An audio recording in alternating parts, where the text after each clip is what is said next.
Hello and welcome to Planning and Architecting Your Tableau Server Deployment session. My name is Neelesh Kamkolkar, and I'm a product manager here at Tableau Software. So what I want to cover today is really take a brief look at what perhaps most of you already know in terms of Tableau Desktop and Tableau Server as a review. And I want to spend the majority of the presentation sharing with you some of the critical elements of areas that are important in terms of planning for larger rollouts for your server, and we'll also review various elements of deployment architecture as we go through the presentation as well. And I'll wrap up by talking about some of the recommendations that we have based on learnings internally and also from other customers. So as you may be familiar, Tableau really is on a mission to help people see and understand their data. And part of our mission is really the set of products that we deliver to market in terms of Tableau Desktop or access to Tableau Server from any of the mobile devices, whether it's iPad or Android. And that works in conjunction with Tableau Server really to connect to a plethora of data connections or data sources that you might have on your back end, whether you're enterprise, a large enterprise, or any business that's needing to connect across cloud sources and or sources on-premise. So Tableau really enables you to quickly bring together rich data visualizations to drive insights from all of the data sources that you have at your disposal. And Tableau Server particularly gives you the ability to roll this capability out to your entire organization. So really you can look at Tableau Server as a way to give access to everyone in your organization, whether they're using a web browser or whether they're using a mobile device, to be able to connect, share, publish, and consume a lot of the rich data visualizations that Tableau is able to generate. And Tableau Server connects the back-end data sources, leveraging native drivers, whether 32-bit or 64-bit. It's behind the scenes with Tableau Server abstracts all of that from a consumer of the data visualization.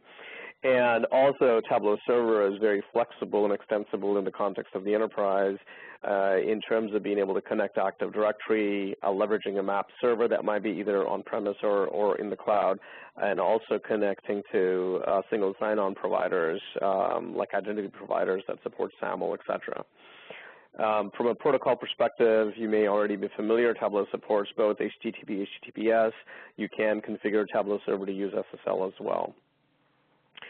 So as you plan out your larger rollouts and look to scale up Tableau Server, are there any mistakes that you could make either getting started or planning out? Really, if you look at it holistically, there aren't any decisions or mistakes that you can make that you can't revert back. There's one particular decision point that I'd like to call out, though, when it comes to a choice between leveraging Tableau's native user management or leveraging Active Directory's user management and the authentication that AD provides. The choice here is important because once you make the choice, the choice sticks around from a configuration perspective. And if you want to make that change, if you want to go from local to AD or AD back to local, typically it's a reinstall of the server that you cannot avoid. So in terms of making your choices and planning for larger rollouts, it's very common for us to see large enterprises leverage Active Directory services, and Tableau provides a really good integration with Active Directory services that allows you to bring users into Tableau Server and manage them there. A quick flash of sort of the hardware and software requirements. I won't spend a lot of time here. It's referenced and available on the site under technical specifications. But I do want to call out that from version 8.0 to version 8.1, we have increased.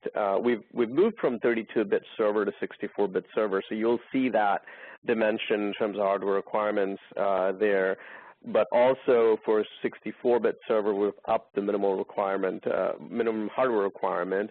This is something that you want to factor into your plans as well.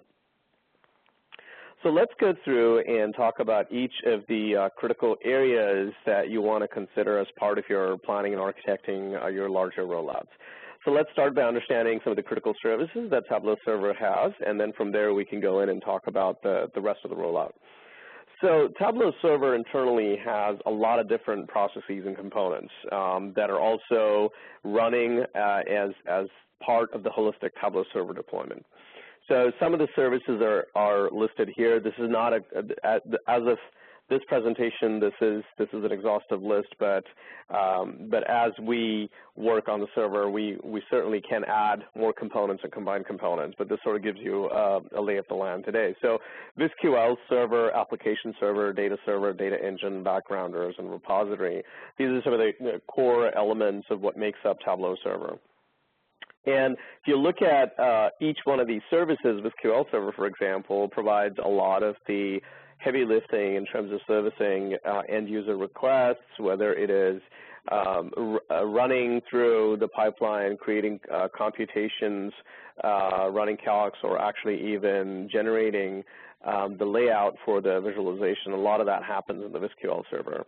And it is a multi-threaded service that's available to you and runs across multiple processes, and it runs as an active-active. So Tableau Server can run from supporting a small group of 25 users or even 5 or 10 users as a single server, or scale up to very large deployments as well. And Tableau Server supports high availability configuration for all of these components. And the last column sort of walks you through all of these services and sort of what state they can run in. So, for example, VisQL, application server, data server, all of these can run as active-actives, which means if one of them goes down, the other one's there to service users as well. One note here is with Data Engine, with version 8.0 and later, Data Engine now can run as active-active as well. Prior to that, it was active-passive. The reason I want to call that out is a lot of times customers forget that you can leverage Data Engine. You can run another instance of Data Engine that enables you to scale. So you can run up to 2 data engines per worker in a cluster, and I think that's a useful thing to call out and for you to keep in mind as you think about your planning as well. Backgrounders typically do a lot of work around extract refreshes and sending notifications, etc. And typically they're designed to consume a lot of the CPU. So, but they also run under as active-active. The one piece of software or component for Tableau Server that runs as active-passive is the repository itself. Repository holds all of the data, the configuration, and other elements of Tableau Server. And we maintain 2 copies of the repository, but when when the active repository goes down, we need to make sure that the passive gets promoted to active, and we'll talk a little bit more about that in the HA setup here. But these are the critical services, and as you think about your planning and how large of a rollout you have, VisQL Server, Application Server, Data Engine, Backgrounders, these are services that you can add additional layers of. So you can run more than one VisQL Server. You can run more than one Data Engine. So I think as you think about your own planning, you have to think about these critical services and understand what you want to do from your deployment perspective in terms of the count and the number that you can run. Let's take a quick peek at content organization. I'm going to assume that a lot of you either have an existing Tableau Server deployment or have used Tableau Server for a little bit, and in that context, you probably already know that the server itself is the logical installation. So you can have an installation of a server and a set of workers that sort of define the cluster itself. And sites are the isolation level that provide isolation of data across each of the sites. So that's a specific element or the element of a tenancy. So each site is a tenant within a server, and all the data associated with the site is isolated across the specific users that belong to that particular site. Projects provide organizational hierarchy for content, and typically at a project level there is a project level default permissions template that you have. In 8.1 we introduced the notion of a project leader. It's a role that also has the ability and flexibility to change the permissions of the project template. So you can globally apply or change those templates for everybody who's published content to a particular project. And content by itself are workbooks, one or more workbooks or data sources, and a workbook typically has one or more sheets. So as you think about this content organization, one of the things you want to factor in is whether you're going to use sites, whether you're going to use just projects, whether you need to isolate data from say one line of business to the other line of business. So there are going to be specific things that are relevant to your organization that you want to factor in terms of what kind of a content organization makes sense for your organization. A lot of times we find customers leveraging projects as the base level, and then they will essentially have different projects representing different functions of a business. There are also situations where customers leverage sites to represent lines of businesses and then projects within each one of those sites as well. So let's go from there to understanding users and user management, because the users are the folks that actually access all of the content that's published to Tableau Server. How do you actually get these users into Tableau Server, right? So what defines a user? How does the user get created in Tableau Server? You have flexibility to leverage native user management, which is really once you've installed and configured the server, you can add users, you can delete users, you can set permissions on users, all within the context of the Tableau administration console. Right, so that's the native implementation that Tableau has. You can also bring users and user definitions in from either Active Directory services that you might have defined.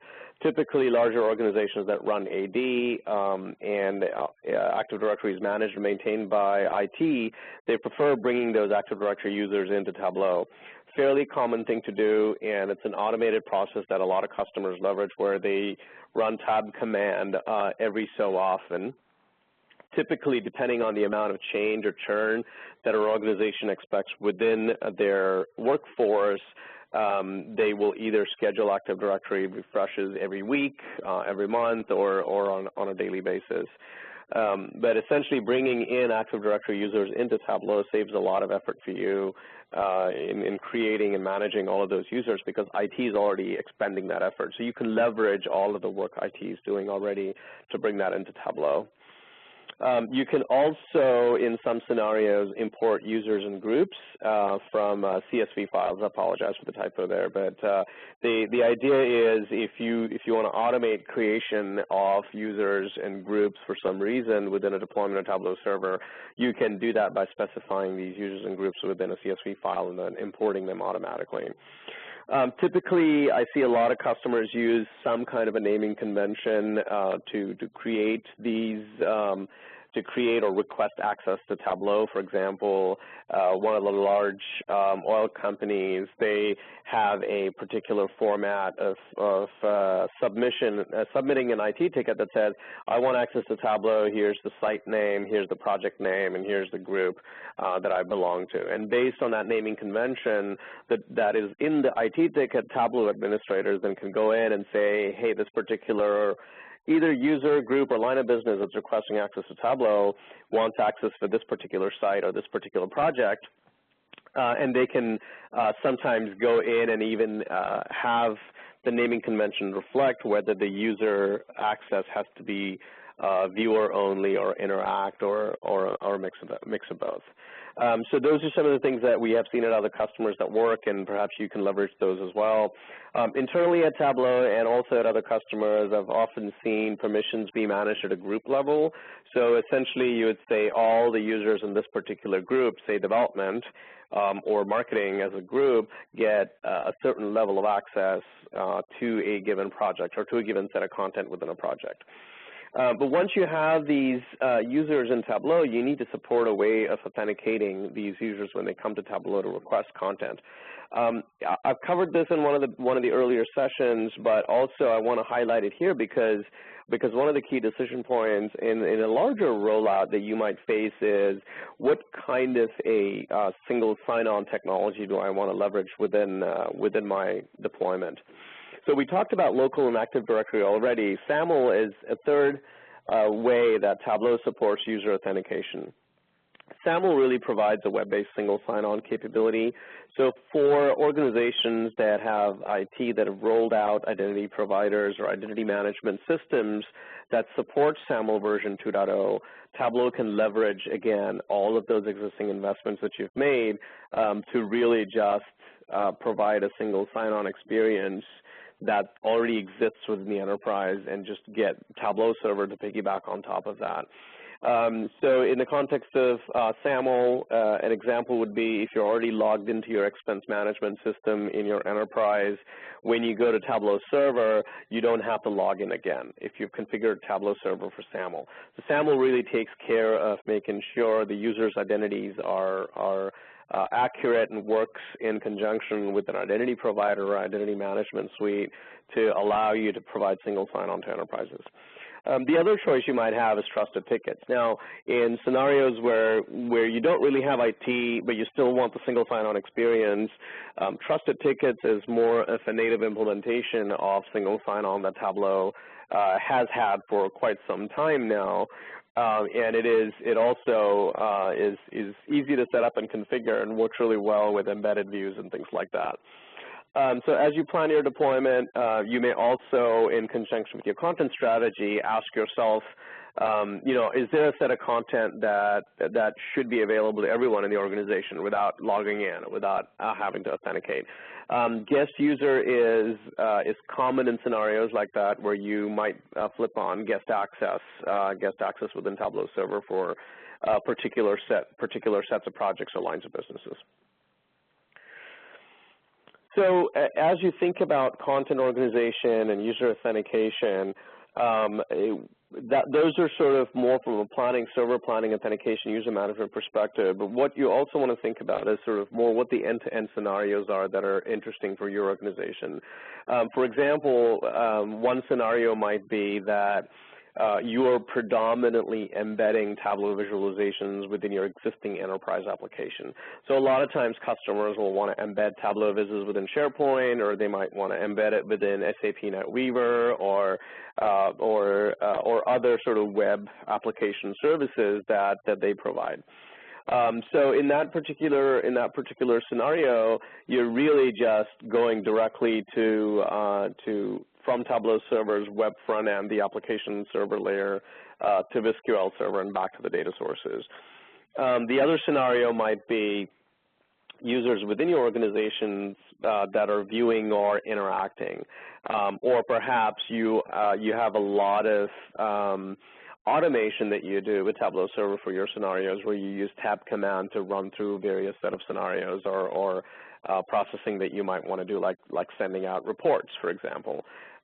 So across all of these scenarios, while the data flow might be slightly different in terms of how we go from the end user through the web server, application server to the back end, the important thing is also that, for example, viewers and interactors will influence or impact the kind of load and kind of scalability that your cluster deployment might experience.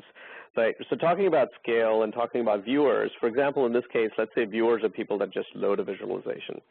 But interactors are people that not only load a visualization, but they interact with it, which is they actively change a quick filter. They actively drag and drop pills onto the existing visualization, or they change a date range. So these kinds of interactions typically behind the scenes might invoke new queries that might go back to the data source a couple times, or leverage joins to bring a larger data set back. So these are very different scenarios, and that can affect scale. Let's make it a little bit more interesting by comparing it with a coffee shop example. So if you have a coffee shop where there's one single barista that's servicing customers, right? If you order a simplistic coffee, like a drip coffee, like black coffee, that particular barista can just pour it out of a canister and give it to you pretty quickly. And the function of your wait time typically at that point is how much amount of time do I have to just prepare that drink? And in case of a drip coffee, typically there's canisters of drip coffee already prepared, right? So that tends to be really fast. On the flip side, if you order something like a triple grande ice mocha frappuccino, that takes time because the single barista has to go back, perhaps get a blender ready, get the ice in there, get all the ingredients in there, and everything in there, and that process takes a little bit longer to create that particular drink. Now, why am I talking about this, right? So in the context of interactors versus users, viewers, for example, are analogous to people that want drip coffee, which is they just want to get access to a view, they just want to look at it, and that's all they do.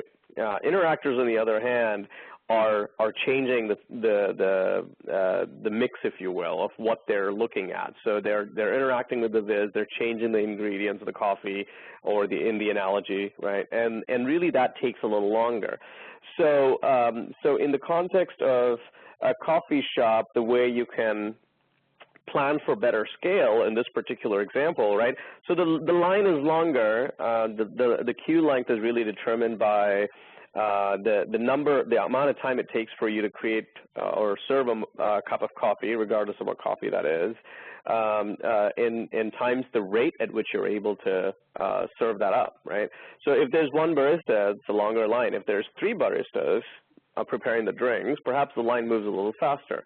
So in the context of Tableau Server, understanding scalability and planning for really large deployments, it's important to pick your scenarios and pick your types of workloads that you experience, particularly for this reason.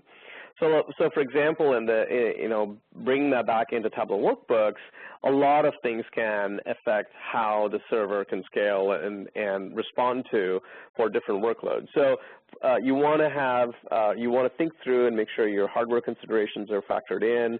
What kind of a server, how much RAM do you have, what's the processor speed, et cetera, are important. From a deployment perspective, number of servers, architecture design, which we will talk about later in the presentation, the usage, right? What kind of workload do you have? The complexity, is it simple user? How many users, concurrent users do you really care about? All of these sort of factor into planning Tableau. And this is not very different than planning out any other large-scale deployment of software. So typically there's many layers of caching, optimization, threading that are involved, and at each level, Tableau makes things better as you go through, and understanding these helps you plan better for your rollout. So let's talk a little bit about scalability, and specifically in terms of how fast things perform. We talked about the coffee example. One of the concrete things that affects performance, for example, is really whether you're accessing data directly from a database or a backend data source, or you've created some sort of an in-memory cache of that data that accelerates the query time and other things. So across these two scenarios, a lot of times when you connect directly, for example, from Tableau Desktop to a data source like SQL or Teradata or HANA, a lot of times time is spent within Tableau's work pipeline itself, and then time is spent in the database and the back end looking at what's actually going on in terms of the results that you're getting back and the query time that's actually taking. And extracts make that experience a little faster. So live connections typically tend to be not predictable always, because there could be a lot of other load on the database in addition to Tableau accessing it as well. So there's a lot of variability with live connections that you get. With extracts, Tableau supports both, by the way, so you can connect live or with extracts. And I'm not advocating one over the other. I'm just trying to make sure that you understand the variability across these two can impact sort of how you plan out for scale and for the scope of your deployment as well. So within memory, it's faster. We use a column-based store, and that's sort of where a lot of the load goes. So let's talk about that, right? So the in-memory data that we bring in is actually at the Tableau data engine. The Tableau data engine is a component that really interacts. So it's the one that loads all of the extracts into memory. And think of extract as really a chunk of data that we pulled out of the data source. So TDEs load the extracts into memory, they query against those extracts and service up visualizations. A lot of the workload coming into the TDE comes in from the SQL Server processes that are directly coming in as a result of the user either interacting or changing the visualization or looking at additional visualizations. So TDE typically TDE is available as a 32 and a 64-bit process. We default to 64-bit TDEs, and also we fall back to 32 when we need to. But otherwise, TDEs tend to be CPU intensive, so they will use up as much processing power as you can throw at them. Essentially, one TDE can process one particular request at a time. So there's a query running against the database. That's the one thread that goes through. So the more number of TDEs that you have, you can sort of run more parallel queries as well. The amount of memory that perhaps a TDE uses depends on the size of the extract itself. The other thing that you want to factor in is background processes as well. So backgrounders are components of the server, like we talked about earlier, that service many things. One of the things they also do is to refresh extracts. Now, typically a backgrounder is also designed to use up as much compute power as it can get, because the idea is you want to finish up the background refresh task as quickly as you can, because visualizations that are based on those extracts will then be available to the users to use. So in the context of backgrounders, you can, for example, have backgrounders on server workers that are running other server components like SQL, TDE, etc. But to the extent if you're running a large number of extracts and you're running a large number of extract refreshes, always think about separating out the background processor on its own box. You can move it to a physical box or virtual box, but again, the more number of sort of boxes you have will directly be related to the number of extracts you might have and potentially the size of extracts as well in terms of how frequently you're refreshing and how large they are. Typically at customers, we don't see really large extracts of 50 megs, 100 meg extracts are common. We think over time these sizes will continue to grow to larger and larger extract sizes as customers push the boundaries of data volumes, but we haven't seen really significantly large size extracts yet. So if you look at server scalability overall, as you factor in the kinds of workloads, the usage, et cetera, and look at how server scales, what we've seen is from version 8.0 to 8.1 of Tableau Server, for the experiments that we ran, for the workloads that we had, we're seeing significantly better scalability for workloads. For example, at the top row where it says 0% interact, that's basically so everyone's just reading views, right? So they're just loading views, they're not interacting with it, so that's why it's 0% interact. And in that case, you see the green is the 64-bit 8.1 server, the older 8.0 servers down here. And each of these numbers, by the way, corresponds to number of concurrent users that the particular cluster supports. So across 0% interact to 40% interact to 100% interact, you see that in general 8.1 is doing better scalability-wise compared to 8.0 in our testing. And as you look at your workloads, as you look at your sort of deployment variables, these numbers will change for you, but this also at least gives you a little bit of guidance in terms of where you can see, for example, a single node machine for a 40% interactor supports about 190 concurrent users, and we used for each node we used 16 cores for our experiment. Right? If you want more details on this particular set of tests that we've done, there's a white paper that's out there that you can leverage. But what I wanted to do is share with you that in our testing that we've done internally, we actually seen significant improvements in scalability for 8.1. And one of the big reasons has been that we've moved from a 32-bit architecture to a 64-bit architecture for server. And I would strongly recommend all of you to consider a 64-bit server where you can. So architecturally, Tableau is set up to scale up or scale out, so you can add more hardware resources like CPU, RAM, etc. Or you can add more server processes, like we talked about. You can add more SQL server processes or more data engines. And horizontally, you can add more workers along the way as well. But one thing you have to remember is don't overscale. So there's a typical tendency to just throw in as many workers as you can or as many SQL servers as you can, and that's generally not always recommended, right? What you want to do is start small and scale up incrementally.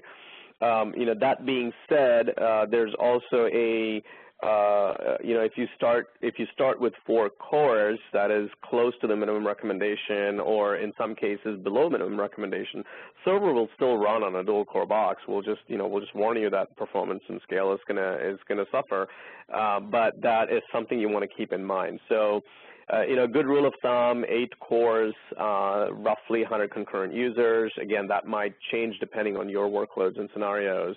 But having more of everything like SQL processes and data engines is not always efficient, so you want to think about not overscaling either. Let me walk you through some of the elements that you want to factor in for high availability planning. So like I mentioned earlier, Tableau Server supports high availability architectures for deployment. And one of the things that you can do in 8.1 is, and later, is put a cluster of Tableau servers behind an external load balancer. So when you have, in this particular diagram, you're seeing a 3-node architecture. There's 1 primary and 2 workers. Just from a nomenclature perspective, to distinguish each one of those boxes, I've named it that way. Worker 1 or worker 2, pretty much identical, except if you look at the repository, you'll see that one of them is in a standby mode and the other one's active. And the primary can essentially run all of the services, but the reason a primary is a primary, just even from a naming perspective, is that's the only machine that runs the licensing server, that runs search, and that's where all the backup and recovery things happen as well. So in a situation like this, what you want to do is make sure that there's a gateway on all the boxes, right? So worker 1 and worker 2, we have the gateway there, and also you want to make sure that the IP addresses for worker 1, worker 2, and also the primary are registered with the external load balancer. So that way, the ELB can also serve a failover function. So one of the workers is not there, ELB itself can move workload to the different worker, or behind the scenes, Tableau also does that automatically. So let's take a look at what happens if one of the worker goes down. So if worker 1 goes down, what we're going to do is, in a HA cluster setup, we have heartbeats that check status across each one of those boxes. So worker 2 is going to run through. When the heartbeat time comes, it's going to check for a heartbeat for the other server. It's not there, and what it's going to do, and what's going to happen is the link is going to, some of the requests coming in from primary or from the ELB directly potentially could break because one of the workers is down. And note that worker 2 has a repository in standby state. So really at this point, there isn't a repository until the system flips the repository to become active. So that's exactly what we do behind the scenes, is make the repository active, because worker 2 detects that the previously active node is down, and then requests start getting serviced. Okay. And if you look at the 3-node architecture, for 3+ node architecture, what you're seeing here is that you can scale the server horizontally, but just adding more workers along the way, right? So in this particular scenario, if the worker 1 goes down, same set of things happen, right? Requests start failing for a short amount of time, and then we detect that the standby repository and worker 3 needs to get promoted to active, and we promote it to active, and once that's done, requests are getting serviced again, right? last but not least, I wanted to also touch on the two-node architecture, because a lot of customers do start small, and when you start small and you want to do HA, you can start small and not do HA if that meets your requirements. But if you want to do HA in a two-node setup, what you want to do is deal with what we call the split brain scenario, which is if one of the machines in the two-worker setup goes down, it's not clear who's actually down at that point. So, for example, if the primary goes down in this particular case, the worker one cannot conclude that primary is down. It could just be that worker one is not able to get to primary one for some reasons that are contained within worker one. So, for example, right, I'm just making this up, but say the network card in worker one goes down. The heartbeat from worker one to the primary is going to fail because the network card in worker one is down. So it doesn't mean that worker one is the one that's actually alive and well and can service users. It's actually the other way around. So in this particular case, what we need to do is not just rely on worker one's heartbeat, but make sure worker one can reach out to some external host and make sure that it can determine that it is the one that can still get to the external world and service requests. So in this particular case, we make it really easy for you to provide an external host. It can be the load balancer if you want, as long as there is a receiving process that's listening to TCP connections that the server is making, or it could be your internal web server or anything like that that you can use to handle this particular two-node scenario. And from a configuration perspective, so in this particular case, worker once checks against the external host, it can get to it, and then it promotes the passive repository to active, and then you have a working cluster. So from a configuration perspective, it's really simple. Adding more processes is as simple as going to the server and ensuring in the servers tab that you can go ahead. In this particular case, you see that there's only one computer, this computer, right? And that's the primary, and it's running 2 VSQL processes, 2 application servers, 1 backgrounder, and so on. You can add more VSQL processes on the primary if you want, right from this dialog. And for the two-node HA cluster scenario, the failover confirmation is right there. So that's where you would specify a host address for an external validation if you're using a two-node HA cluster. Okay, so a few things you want to remember in the context of scaling up an HA is that you can configure 2 active data engines per worker. This is something that I've often found customers. So we introduced this in 8.0. So customers using 6.0, 7.0 servers continue with the same deployment they've had. Highly encourage you, even if you're on 8.0, moving to 8.1, to take a step back and look at your deployment architectures and see how you might be able to drive get more out of your Tableau server really by having more data engines as well. So data engines and backgrounders can really use up a lot of CPU. This is by design. So in cases where you think you're not getting as much scale as you should, try moving these components off to their own machine. And in some cases, if VMs aren't working, you can try going to physical boxes. VMs generally should work. The reason VMs may not work is depending on the other workload that you might have on a virtual machine or an ESX host if you're using VMware for that matter. Right, and always remember that running half capacity doesn't work. I mean, you think that 8-core, a single 8-core or 2 4-cores might be the same, but there are variations as you go across processor boundaries and across caches on processors that can impact scale. So try and think about the overall deployment more from a longer term, medium to longer term perspective as you're planning it out as well. Then you can add more workers as you go. So I want to touch on governance as well, and governance is a very broad topic, really from an IT perspective, but I want to touch on 2 aspects that I keep hearing a lot about from other customers as well. One is sort of how does Tableau deal with moving reports from a standard SDLC type of paradigm. This is very typical in existing BI shops where you go through a design, develop, test, and deploy sort of a framework to allow users to then use or consume reports that are deployed in production. This works, and it's worked for many years, but it also has its challenges. Some of this is required because of SOX compliance and other compliance reasons, but oftentimes it is something that you could find an easier solution to if your organization has that flexibility. So in this particular case, there are a lot of differences, right? It seems like almost the differences across dev, test, prod, environment are the things that are common.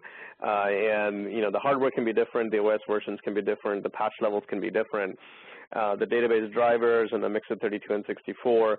So really, for an SDLC, moving from dev, test to prod, a particular report and understanding its performance characteristics or understanding its functionality hinges a lot on the various environments and the various software components that you have on these environments and how they interact with your report. So this works in the traditional SDLC context because BI reports typically follow anywhere from a 2 to 8 week development process. So every time an executive says, I want a report, it goes through this whole cycle, and 8 weeks later comes out a report, say, for example, right? If they want any changes, then you go through that 8 week cycle again, or perhaps it's a 2 week shorter change cycle. But the idea there is you have enough time to sort of respond to these sets of changes. And sometimes we hear customers actually voice that is an element of frustration because they're looking for a report tomorrow, not 8 weeks later. And when they have to make the business decisions, they want insights quickly. They can't wait that long, right? So in that context, it actually prevents sharing. It isn't timely, and also sometimes it involves a lot of people in different roles, so you can make different roles, and that can make it a complex process. You can still do all of this with Tableau, but another simpler approach perhaps that might work for you is just think about a single cluster of servers that you have for Tableau. You can leverage projects. So you can have a project that's demarcated as dev, one as test, and one as prod. Or you could perhaps also use tags. So one of the customers I know leverages tags as a way to say, at the end of a quarter boundary, they go to an inventory of all the workbooks and say, hey, these workbooks haven't been touched, for example, and they tag the workbook to say, hey, tell us if you're still in draft form, or you're testing this, or it's a production level ready to consume workbook. Tags are also another way to sort of leveraging the clarity across sort of what stage the view itself is in. So there are different strategies, but Tableau has out of the box the ability for you to leverage projects as a way to move things from a dev test sort of a setup to production setup and be able to manage that securely as well. So if you do want to follow through the dev test production cycle, a lot of our customers, what they do is they basically have a Tableau server that's a dev test Tableau server where they build everything against. So these are all dev databases or test databases they use to build content. And when they flip it over to production, they basically download it via an automated command line and push it out to production. And Tableau makes it easy for you to edit a data connection in a workbook, for example. So instead of the data connection pointing to your development and test databases, it points to the production databases now. So a lot of customers have done that. Some customers, for example, when they roll it into production, they move the ownership or the publisher of that particular workbook to a single production user, so they know that the workbook or content is owned by that production user in prod as well. So there's multiple strategies customers have used. If you aren't really locked down very tightly for the dev test prod sort of transition, that applies to traditional BI, and if you have more flexibility and you want more with less effort, you can leverage projects as a very quick way to deliver governance around the dev test project as well. The other aspect of governance I want to talk about is around the use of metadata and managing data sources and security for data sources. So connecting to a plethora of data sources can be tricky, right? So if you have Excel and you're connecting to SQL in the back, or SharePoint, or Power Pivot, or other cubes, managing that connection, managing access to that from Excel, it's a little bit of a challenge. And the same is true if you're using Tableau Desktop and connecting directly to back-end data sources as well. As how do you provide access to the end user that's authoring? What level of permissions do they have? That becomes a little bit of a challenge to manage holistically. What Data Server does is it really gives you the ability to have a proxy for all of your data sources in the enterprises. So as either being part of an IT organization or part of a centrally managed center of excellence, what you can do is you can define data sources that you want your users to use, and you can publish that to a data server. And Data Server is really nothing, it's actually part of Tableau Server. It's a server component like we saw in the critical processes list. And Data Server just really provides a central way for you to manage connections to all of your back-end data sources as well. Now, once as a central team you've published data sources, whether a user is accessing views from Tableau Desktop or mobile or the web, they can all leverage the published data source, which in a lot of ways serves as perhaps a single version of the truth. So you publish data sources that you have vetted the database against. So you have a database that represents a single version of the truth, you publish a data source to that, and that's what gets used. And it really makes it easier for IT and centralized teams to manage access to all the different data sources in the background. Also provides a layer of security, if you will, on top of perhaps what just databases provide end users. So Data Server can be leveraged for governance. It can bring management of data access into a standardized flow. It can also make it easier for you to manage the set of drivers that you're using to connect to data, making it easier for you to sort of service more of a single version of the truth concept in a shared environment. The Data Server also enables you to build a meta layer, for example. So oftentimes you want the same calculation used for the definition of either revenue or influence revenue or profit to mean the same thing across all the workloads or workbooks that you're using. And Data Server, the other function it serves is actually being able to aggregate all of this information when it's published. And, for example, calculations in Tableau are part of Data Server. So when somebody else opens a workbook from a published data source, they leverage the same calculation. So you can sort of create a meta layer of calculations and terminology that can then be shared amongst all the users within an organization as well. The thing that it also does is it makes it flexible. So while the published data source has the same metadata, an end user can also create aliases for that particular reference if they want it, right? But the calculation stays the same. So it really provides a way for governance across data sources and access to metadata and how you get to different versions of data within an organization. It also gives you the ability to publish user filters. What I mean by that is it's really simple for you to create a filter in Tableau that says this particular user has access only to APAC data, and user B has access to Europe data. And when you set that up like that and publish that user filter to a data server, anybody that accesses that particular visualization is constrained by the set of permissions that are provided on the filter itself, right? So it makes sure that only the data that should be accessible by a particular user is indeed accessible using user filters that are published. So most often we see a lot of customers wanting these problems to be solved in terms of how do I manage so many data sources, or how do I manage a standard definition of a calculation. And Data Server really is the right answer for a lot of those questions around governance, and I would encourage you to think about that as part of your planning process as well. So finally, right, remember all the critical services we talked about. You have the SQL server, the data engine, the data server, application server, and the repository. And across the entire sort of deployment architecture, think about how you want to organize content, how you want to structure it in terms of the level of access to content. How do you want to manage users, whether leveraging existing AD investments or creating your own?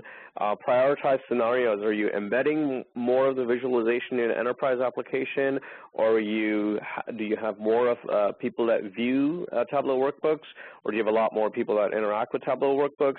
And all of that, we talked about how that feeds into server scalability that you can inform as part of your large-scale rollouts as well.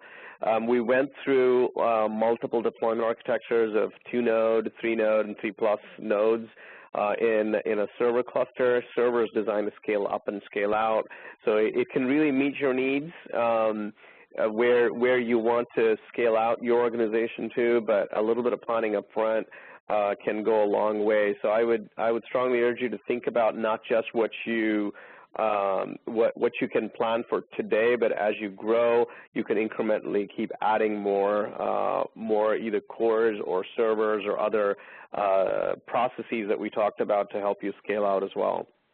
And lastly, we talked about governance or some elements of governance around the software development lifecycle of traditional BI reports and how Tableau could perhaps make it easier for you. And also the notion of leveraging data server that allows you to bring an additional layer of security above and beyond databases, and also allows you to centralize the management of various data sources and the drivers that are used to connect to those data sources, and also provide a single version of the truth for the entire organizations that you're rolling out Tableau Server for. All right, I hope you find this material useful in your planning exercises, and good luck with your Tableau deployment. Thank you.